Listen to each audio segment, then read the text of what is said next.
जन्नत की हूरें, अल्लाह ने इसको कैसे और क्यों तख्लीक फरमाया? इनको मिट्टी से पैदा क्यों नहीं किया गया? कभी आपने सोचा कि जन्नत की हूर कौन होती है और अल्लाह ताला ने उन्हें मिट्टी से पैदा क्यों नहीं किया? जन्नत की हूर कोई अफसानवी किरदार नहीं, बल्कि ऐसी हकीकत है जिसका जिक्र कुरान और हदीस में बार बार आया है। ये एक ऐसी मखलूक है जिसका हुस्न सूरज की रोशनी को शर्मा दे, जिसके वजूद में कोई दुनियावी मैल या कमी शामिल नहीं। और जन्नत वो अजीम इनाम है जिसकी लज्जत का हम सिर्फ तसव्वुर ही कर सकते हैं। मगर इन नेमतों में सबसे ज्यादा जिक्र जिस मखलूक का आता है वो यही जन्नत की हूर है। लिहाजा नाज़रीन, आज की इस ईमान अफरोज वीडियो में हम जानेंगे वो कौन सा खास और नूरानी मादा है जिससे जन्नत की हूर को तख्लीक किया गया। बल्कि इस वीडियो में आप एक नौजवान का सच्चा वाकया भी सुनेंगे जिसका ताल्लुक सहाबा इकराम के दौर से है, जिसने अपनी शहादत के लम्हे में जन्नत की हूर से मुलाकात की थी। और हाँ नाज़रीन, वीडियो के आखिर में वो सवाल भी आप जानेंगे कि जन्नत में अगर मर्दों को हूरें मिलेंगी तो फिर औरतों को क्या मिलेगा। अगर ये सवाल अजराह मजाक ही किया जाता है, लेकिन इसका जवाब मजाक से नहीं दिया जा सकता, बल्कि संजीदगी से इसका जवाब आपको वीडियो में दिया जाएगा, क्योंकि ये दीन का मामला है और अल्लाह और रसूल की शरीयत और इज्जत और एहतराम का मसला है। लिहाजा हम इस वीडियो में कुरान और हदीस से इन सब सवालात के जवाब आपके साथ शेयर करते हैं।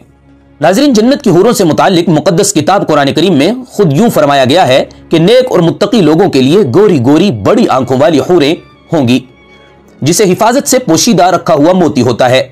हूर उस औरत को कहते हैं जो जवान हो, हसीन और जमील हो, गोरे रंग की हो, स्याह आंखों वाली हो। बल्कि नबी करीम सल्लल्लाहु अलैहि वसल्लम ने जन्नत की नेमतों का तज़किरा करते हुए बार बार हूरों का जिक्र इस अंदाज से फरमाया कि मोमिन के दिल में इनकी तलब और शौक जाग उठता है। एक हदीस में रसूलुल्लाह सल्लल्लाहु अलैहि वसल्लम ने फरमाया, मोमिन के लिए जन्नत में दो बीवियां होंगी, हर एक की पिंडली की गोलाई इसके गोश्त से बाहर दिखाई देगी और इसके दरमियान कोई इख्तिलाफ नहीं होगा। दोनों शोहर से मोहब्बत करने वाली और वफादार होंगी। एक मौके पर हुजूर अकरम सल्लल्लाहु अलैहि वसल्लम ने इरशाद फरमाया, मैंने जिब्राइल अलैहिस्सलाम से पूछा और कहा कि मुझे बताओ अल्लाह हूर को किस तरह तख्लीक फरमाते हैं? तो उन्होंने फरमाया, ए मोहम्मद, अल्लाह हूर को अंबर और जाफरान की शाखों से पैदा फरमाते हैं, फिर उनके ऊपर खैमे नस्ब कर दिए जाते हैं। सबसे पहले अल्लाह इनके पिस्तानों को खुशबूदार गोरे रंग की कस्तूरी से पैदा करते हैं, इसी पर बाकी बदन की तामीर करते हैं।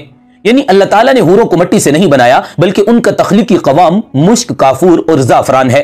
रसूलुल्लाह सल्लल्लाहु अलैहि वसल्लम ने फरमाया, अगर हूर समंदर में थूक दे तो उसके लुआबे दहन की शरीने से समंदर मीठा हो जाए। अगर हूर अपनी हथेली जमीन और आसमान के दरमियान बरामद कर दे तो उसके हुस्न की वजह से दुनिया दीवानी हो जाए। और अगर हूर अपनी ओढ़नी निकाल दे तो सूरज उसके सामने ऐसा मालूम हो जैसे सूरज के सामने एक बेनूर बत्ती होती है। और अगर हूर अपना चेहरा नमूदार कर दे तो उसके हुस्न से जमीन और आसमान की सारी फिजा चमक जाए।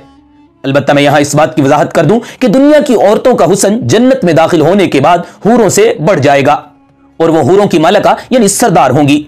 लेकिन यह बात भी ज़हन में रहे कि रसूलुल्लाह सल्लल्लाहु अलैहि वसल्लम ने फरमाया, जब कोई औरत अपने खामद को तकलीफ पहुंचाती है तो जन्नत की हूरों में उस मर्द की हूर उस बीवी से कहती है, अल्लाह तुझे तबाह करे, इस शख्स को तकलीफ न दे, ये तो तेरे पास मेहमान है जो अनकरीब तुझे छोड़कर मेरे पास आने वाला है। और मुतादिद नुसूस से यह भी पता चलता है, जन्नत की नेमतों से यह भी है कि मर्दों को अल्लाह ताला हूरों से शादी करवा देंगे और अहले जन्नत इनसे जिमा करेंगे।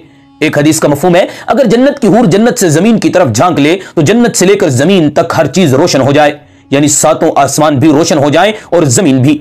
जब कोई बंदा जन्नत में जाएगा तो उसके सरहाने और पायंती पे दो हूरें निहायत अच्छी आवाज से गाएंगी, मगर उनका गाना ये शैतानी मजामीर नहीं होगा, बल्कि अल्लाह की हम्दो सना और पाकी होगी। और उनकी आवाज ऐसी खूबसूरत होगी कि मखलूक ने वैसी आवाज कभी ना सुनी होगी। और ये गाएंगी कि हम हमेशा रहने वालियां हैं, कभी ना मरेंगी, हम चैन वालियां हैं, कभी तकलीफ में ना पड़ेंगी, हम राजी हैं, नाराज ना होंगी, मुबारकबाद है उस शख्स के लिए जिसको हम अता की गई हैं। नाजरीन, अदना जन्नती के लिए भी 80,000 खादिम और 72 हूरें होंगी और उनको ऐसे ताज मिलेंगे कि उस ताज का अदना मोती मशरिक और मगरिब के दरमियान रोशन कर देगा। बल्कि हजरत साबित बन्नानी रहमहुल्लाह ताला फरमाते हैं, एक दिन मैंने हजरत अनस बिन मालिक की बारगाह में हाजिरी दी। इतने में आपके बेटे जो अबू बकर के नाम से मशहूर थे जिहाद से वापस आए। आपने उनसे जिहाद की रौदाद मालूम करना चाही तो उन्होंने जिहाद में पेश आने वाले बहुत से वाकयात बताए और कहा, अब्बा जान, मैं आपको अपने एक मुजाहिद साथी का अजीब व गरीब ईमान अफरोज वाकया बताता हूं। हजरत अनस ने फरमाया, बेटे जरूर बताओ। कहा, हमारे लश्कर में एक खूबरो नौजवान भी था। जब हम दुश्मन के सामने बिल्कुल पहुंच गए और हमले की तैयारी में मसरूफ हो गए, इतने में इस नौजवान की ये अल्फाज फिजा में गूंजे, वाह मेरी जोजा आईना, कैसी ही दिलकश और खूबसूरत हो। वाह मेरी जोजा आईना, क्या ही हुस्न तुमने पाया है। یہ آواز سن کر ہم فوراً اس کی طرف دوڑ پڑے. ہم سمجھے شاید اسے کوئی عارضہ لاحق ہو گیا ہے. ہم نے پوچھا اے نوجوان تو نے کیا دیکھا؟ تو اس نے کہا اے مجاہد سنو، میں ہمیشہ اپنے آپ سے کہتا تھا کہ ہرگز شادی نہ کروں گا یہاں تک کہ میں کسی غزوہ میں شہید ہو جاؤں، اور اللہ تعالیٰ جنت کی سب سے خوبصورت حور سے میری شادی کرے گا. میں ہر مرتبہ شہادت کی آرزو لیے جہاد میں شریک ہوتا تھا. کئی جہادوں میں شرکت کے باوجود مجھے شہادت نہ مل سکی. اب اس لشکر کے ساتھ جہاد میں آ گیا ہوں. راستے میں میرے نفس نے مجھے اس ارادے پر ابھارا کہ اس مرتبہ بھی شہادت نہ ملی تو واپسی پہ شادی کر لو. ابھی کچھ دیر قبل مجھے اونگ آئی. میرے خواب میں کوئی آنے والا آیا اور کہنے لگا جو تم یہ کہہ رہے ہو کہ اگر اس مرتبہ شہید نہ ہوئے تو واپسی پہ شادی کر لو گے، سنو اللہ نے حور عینہ کے ساتھ تمہاری شادی کر دی ہے، اٹھو میرے ساتھ چلو. چنانچہ وہ لے کر مجھے ایک انتہائی سرسبز و شاداب اور وسیع باغ میں پہنچا. وہاں کا منظر بہت ہی دلربا تھا. اس میں 10 ایسی حسین و جمیل لڑکیاں موجود تھی کہ اس سے قبل میری آنکھ نے ایسا حسن نہ دیکھا تھا. میں نے کہا شاید ان میں سے کوئی حور عینہ ہوگی. یہ سن کر ان دوشیزاؤں نے کہا ہم تو اس کی کنیزیں ہیں، حور عینہ تمہارے سامنے کی جانب ہے. میں آگے بڑھا تو ایک بہت خوبصورت اور سرسبز باغ نظر آیا. یہ پہلے باغ سے بھی زیادہ حسین اور خوبصورت تھا. اس میں 20 حسین و جمیل دوشیزائیں تھیں. ان کے حسن و جمال کے سامنے پہلی 10 لڑکیوں کا حسن پھیکا پڑ گیا تھا. میں نے ان سے کہا تم میں سے کوئی حور عینہ ہے؟ جواب ملا آگے چلے جاؤ، حور عینہ تمہارے سامنے ہے، ہم تو اس کی کنیزیں ہیں. میں آگے بڑھا تو سامنے ایک وسیع و عریض سلطنت اور خوبصورت باغ نمودار ہوا جو پہلے 2 باغوں کی نسبت بہت زیادہ پربہار تھا. اس میں 40 ایسی خوبصورت لڑکیاں تھیں کہ ان کے سامنے پہلی دوشیزاؤں کی خوبصورتی ماند پڑ گئی تھی. میں نے کہا ان میں سے ضرور کوئی حور عینہ ہوگی. یہ سن کر انہوں نے اپنے ترنم اور خوبصورت آواز میں کہا ہم تو اس کی کنیزیں ہیں، حور عینہ تمہیں دیکھنی ہے تو آگے چلے جاؤ.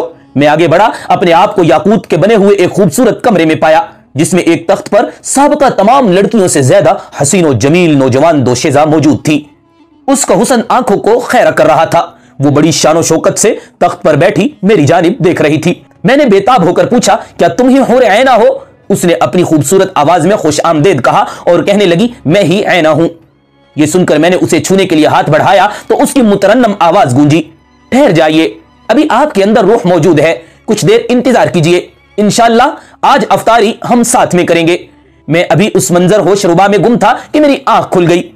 بس اب میں بہت جلد وہاں پہنچنے والا ہوں. نوجوان نے اپنی بات ختم ہی کی تھی کہ منادی نے پکارا اے اللہ کے شاہزوارو، دشمن پر حملہ کرنے کا وقت آ گیا ہے، اللہ کا نام لے کر دشمن پر ٹوٹ پڑو. یہ سن کر ہم دشمن کے مقابلے میں صفیں بنا کر دیوار کی طرح کھڑے ہو گئے. وہ نوجوان بے جگری سے دشمنوں سے نبر آزما تھا. مجھے اس کی بات یاد تھی. میں کبھی سورج کی طرف دیکھتا کبھی اس کی طرف. جیسے ہی سورج غروب ہوا اس کی گردن تن سے جدا کر دی گئی.